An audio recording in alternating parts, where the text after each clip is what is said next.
Se você está começando agora no mercado de ações global, este vídeo é para você. Muitas pessoas me mandam carteiras para eu fazer análise e na realidade eu vejo erros muito comuns em várias delas, principalmente para quem está começando.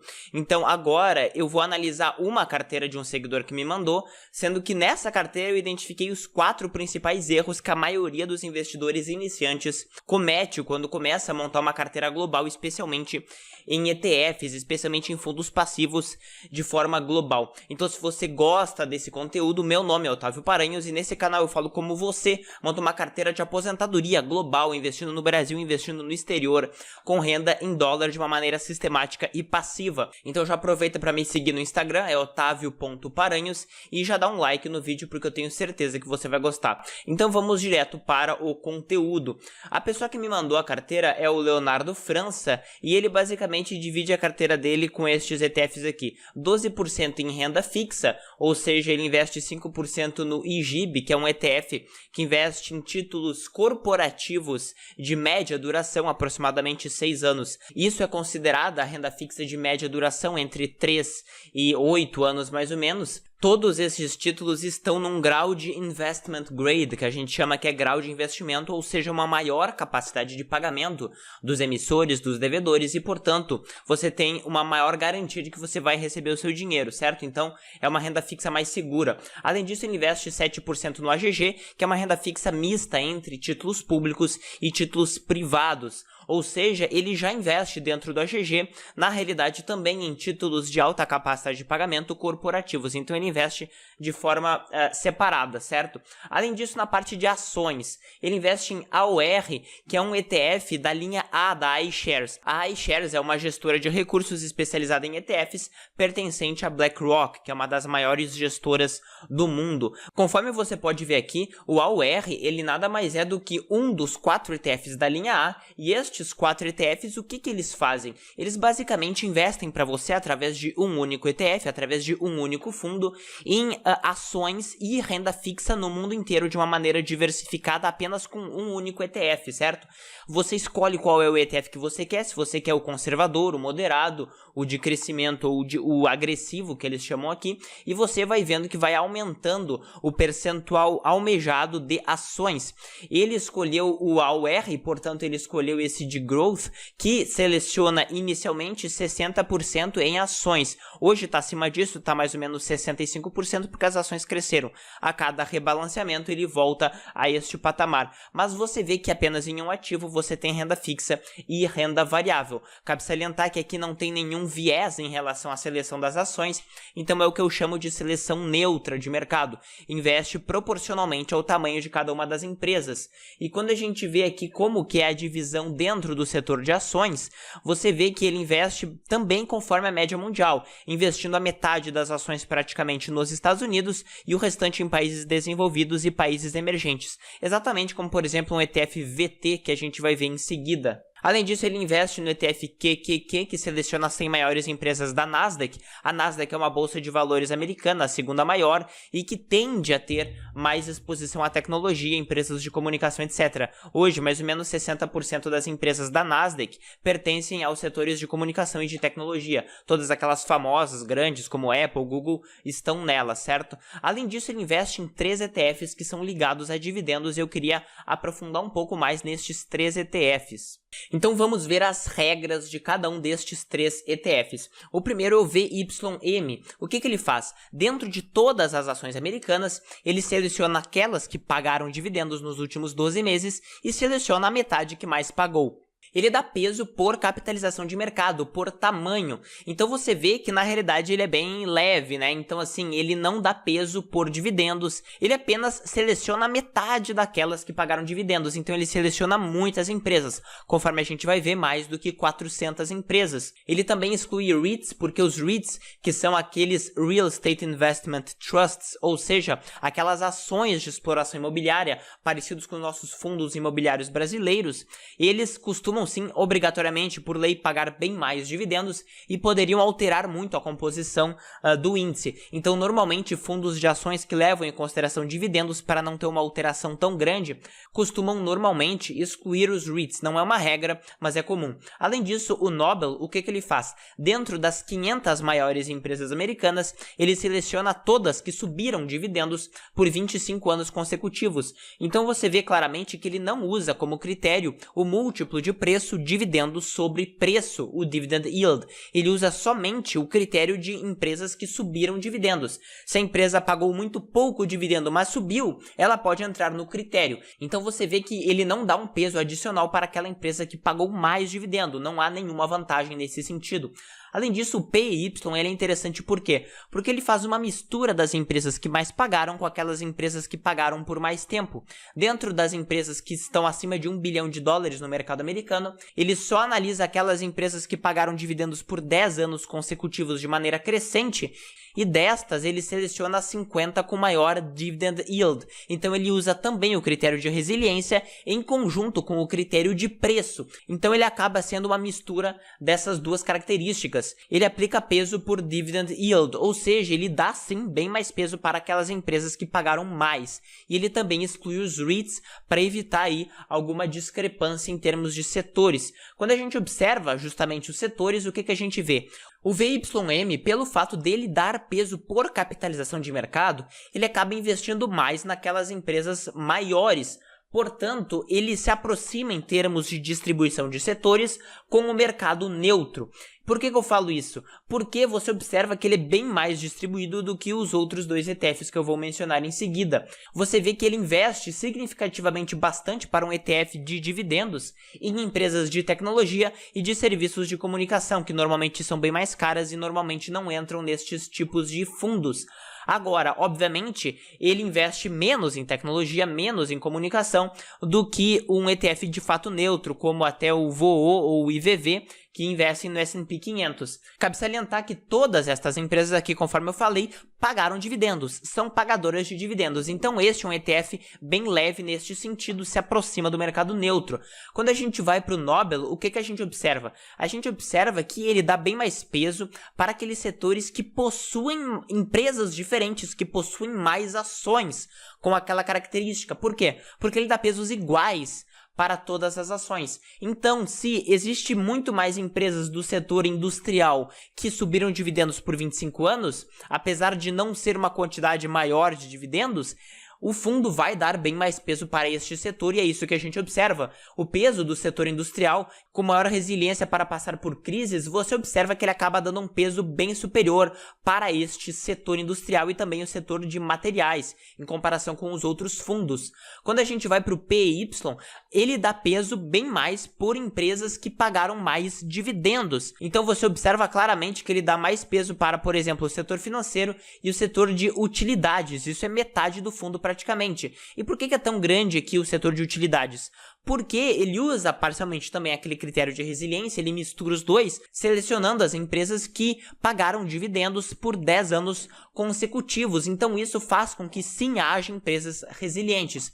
E por que o setor financeiro ele é tão grande aqui? O setor financeiro normalmente ele é muito cíclico e muito dependente da economia. Por que tem tantas empresas aqui? Porque existem muitas empresas financeiras nos Estados Unidos. O mercado lá é muito fragmentado e, portanto, ele sempre encontra empresas que pagaram por 10 anos consecutivos dividendos e que pagam muitos dividendos naquele ano específico. Então sempre o setor financeiro costuma ser muito grande neste fundo. Então você tem que entender que apesar dele usar sim este critério de resiliência e de qualidade, ele acaba aumentando o risco porque ele tem um setor financeiro bem significativo, bem maior, por exemplo, do que no Nobel aqui, que a gente observa que é aproximadamente 10%.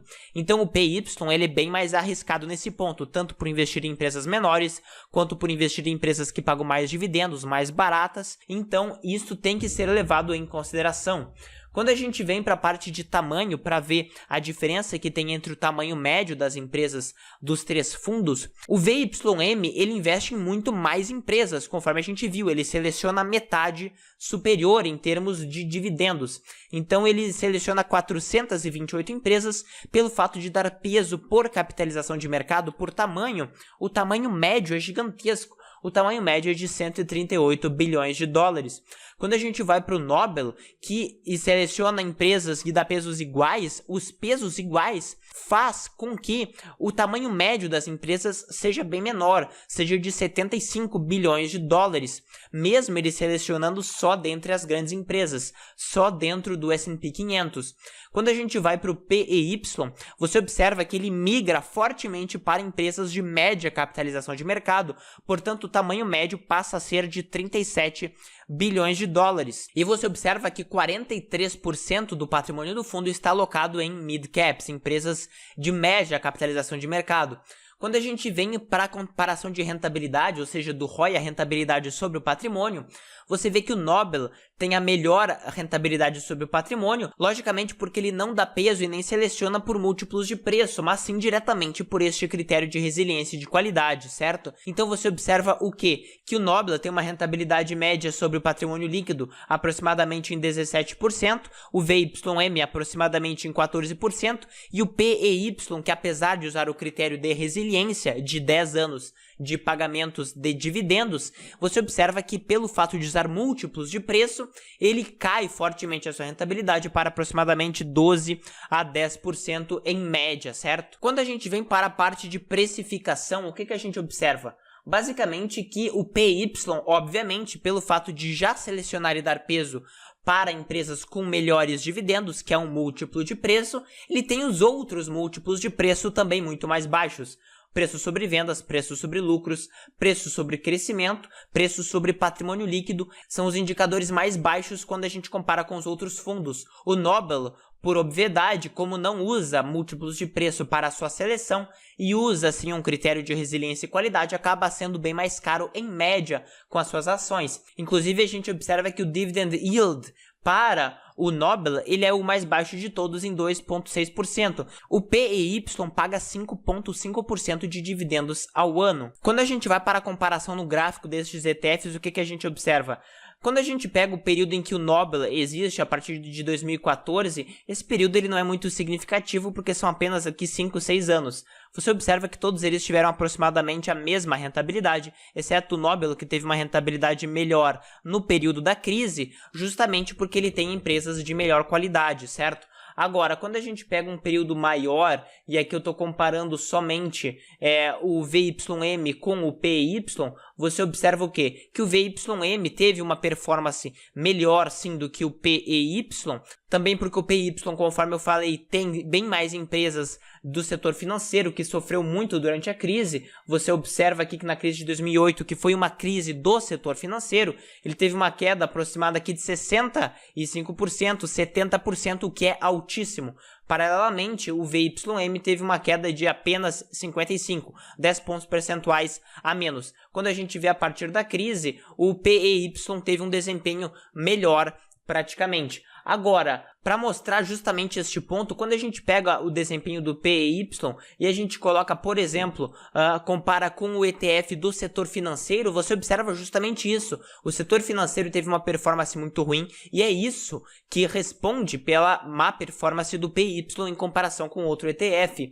Agora, quando a gente pega, por exemplo, o setor de utilidades, que é aquele que fornece aquela maior resiliência para o PEY, você observa que ele acabou dando uma compensada e é por isso que ele não foi tão mal. Quando a gente pega de um período anterior à crise, você vê que o setor de utilidades teve uma queda muito menor na grande crise financeira de 2008. Quando a gente pega o período posterior, você vê que ele teve aproximadamente a mesma rentabilidade. É importante salientar isso aqui, por quê? Porque as pessoas adoram querer investir em ETFs de dividendos, ficam escolhendo dentro de ETFs de dividendos qual elas vão escolher, quando na realidade o dividendo não é uma maneira eficiente de investir. Você pode conferir o link na descrição deste vídeo, mas só para mostrar para você o que? Se você selecionasse não ETF de dividendos que usam um critério de resiliência como o PEY, mas selecionar somente um critério bem rígido e bem forte somente de dividendos, como por exemplo o ETF DIV, você vê que não é porque ele paga muitos dividendos, este ETF paga aproximadamente 10% ao ano,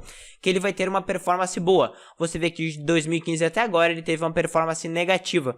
Então você vê que assim, dividendos por si só não são a resposta para todos os seus problemas. Seguindo aqui a análise da carteira, você observa o quê? Que ele investe em 3 ETFs neutros gerais. Basicamente o IEFA, que seleciona empresas de países desenvolvidos de fora dos Estados Unidos, o VTI, que seleciona todas as empresas americanas, e o VT, que investe em todas as empresas mundiais. Depois ele investe 15% em ouro e tem 15% em caixa. Quando a gente vem para o diagrama da carteira dele, o que a gente observa? A gente observa que existe de fato bastante sobreposição. Ele falou que ele quis aí fazer uma divisão entre gestoras.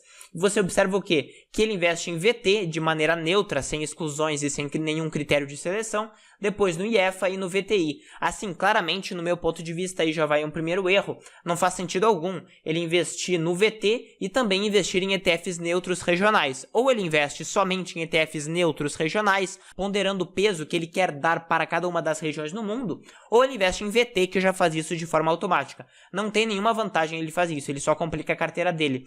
Além disso, o AOR, conforme você viu, ele investe 65% em ações e investe aqui 35% em renda fixa. Na parte de ações, ele já investe equivalente a um VT. Então, novamente, não faz sentido ele investir no AOR, que apenas adiciona complexidade à carteira dele, certo? Ele poderia simplesmente não investir no AOR, pegar o dinheiro do AOR e dividir, investir 65% no VT e o restante investir na renda fixa, que ele já está fazendo isso de forma separada, tá? Particularmente ouro, eu não sou adepto, já fiz um vídeo sobre isso, você também confere o link na descrição deste vídeo. Não tem proteção comprovada em grandes períodos durante décadas para a inflação, somente durante períodos longuíssimos, mas isto não foi comprovado depois da desindexação do dólar em relação ao ouro. E também dinheiro, claro, ele está pensando aqui no que ele vai investir, mas normalmente não é bom ele deixar dinheiro em caixa, especialmente sobre os fundos. Aqui você observa o quê? Que o PY está totalmente dentro do VYM, o Nobel também tem uma grande sobreposição com o VYM, e o QQQ parcialmente talvez ele queira pegar essa parte de tecnologia. Eu francamente assim não vejo muito sentido nisso tudo. O AOR já investe em todas essas empresas, o VTI também, o VT também, e o IEFA só dentro do VT, que já está dentro do AOR. Então você vê que é uma mistura grande de ETFs. Eu não vejo sentido nisso, tá? Ele poderia simplificar radicalmente, investir somente em VT, cortar o AOR, podia cortar aqui também o IEFA, cortar o VTI e concentrar de fato naquilo que ele quer. Então vamos de fato para os 4 erros que eu vi nesta carteira de iniciante. O primeiro erro é que as pessoas acham que a sobreposição é um problema e não é um problema em si. Eu fiz um vídeo sobre sobreposição comentando o que é, como é que você verifica se 2 fundos investem nas mesmas ações, mas aparentemente as pessoas entenderam que isso era um problema. Isso não é um problema. É normal você concentrar em investimentos se você quiser aumentar a sua expectativa de retorno ou reduzir o seu risco. Você pode fazer isso sobrepondo 2 fundos, não tem problema nenhum. A questão é que normalmente dificulta a visualização da sua alocação. Por exemplo, ali naquela carteira dele, você não sabia exatamente qual era o percentual investido nos Estados Unidos. Ele tinha ali 5, 6 fundos investindo nos Estados Unidos. Não faz muito sentido. Dificulta a sua visualização, você perde o controle da sua carteira, mas não é um problema em si. Muitas vezes você só pode investir, por exemplo, em todas as empresas americanas e em alguma específica se você sobrepor ativos, certo? Se você sobrepor ETFs. Além disso, o segundo ponto, o segundo erro, é que a diversificação da gestora não importa, tá? Isso é um erro clássico. O seu risco não está na gestora de forma alguma. O risco está principalmente no índice que você seleciona. Então, é o índice que vai definir as regras, que vão definir as ações que vão entrar e sair do fundo. Você define a estratégia, portanto, você vai selecionar um índice adequado. Este índice vai ser respeitado por uma gestora. Não tem necessidade alguma de diversificar em gestoras, então não tem risco nenhum. Todas aquelas que você mencionou são extremamente seguras, todas elas muito maiores do que todos os bancos brasileiros, então você não precisa ter receio algum em relação a nenhuma dessas gestoras. Não faz sentido nenhum você complicar sua carteira porque você quer investir na Vanguard e na Invesco, tá? Não faz sentido. O que importa é o índice. Além disso, o outro erro é que na linha A da iShares, conforme eu mencionei, só faz sentido você investir neste tipo de ETF se você quiser somente investir naquele ETF que já faz tudo por você, já faz a divisão de renda fixa e variável, etc. Não faz sentido você adicionar este ETF e adicionar dezenas de outros que vão apenas complicar a sua carteira. Como eu falei, você poderia simplesmente cortar o ETF AOR da sua carteira e dividir o dinheiro em VT e na sua renda fixa. Isso simplificaria muito a sua carteira e tende a deixar uma visualização muito mais limpa, até facilita para o seu imposto de renda na sua declaração. E depois disso, para a sua exposição neutra, não faz sentido você ficar sobrepondo ETFs de exposição neutra. Faz sentido você sobrepor ETFs se você quiser concentrar em algum tipo específico de ação com alguma característica, mas não faz sentido você sobrepor ETFs que são neutros, porque a neutralidade, por definição, é aquilo que você não quer excluir e nem acrescentar nada específico, certo? Então, ou invista no VT ou invista em ETFs das grandes regiões neutros, IEFA, VTI, etc. E além disso, um erro bônus aqui não é exatamente um erro porque ele não quis fazer isso, ele até falou que ele estava estudando ETFs, mas não faz sentido ter reserva de oportunidade, tá? Não faz sentido você deixar dinheiro parado em caixa. Então, se você não quer investir em nada, coloque pelo menos numa renda fixa para render alguma coisa. Então, este é o conteúdo que eu queria passar para você dos 4 principais erros que eu vejo muito clássicos e muito comuns em carteiras de iniciantes que tentam fazer uma alocação global. Então, se você gosta deste conteúdo, já dá um like, coloca nos comentários a sua carteira, porque talvez eu a considere para os próximos vídeos, e se inscreva no canal e ative as notificações para você não perder nada que eu coloco aqui. Valeu!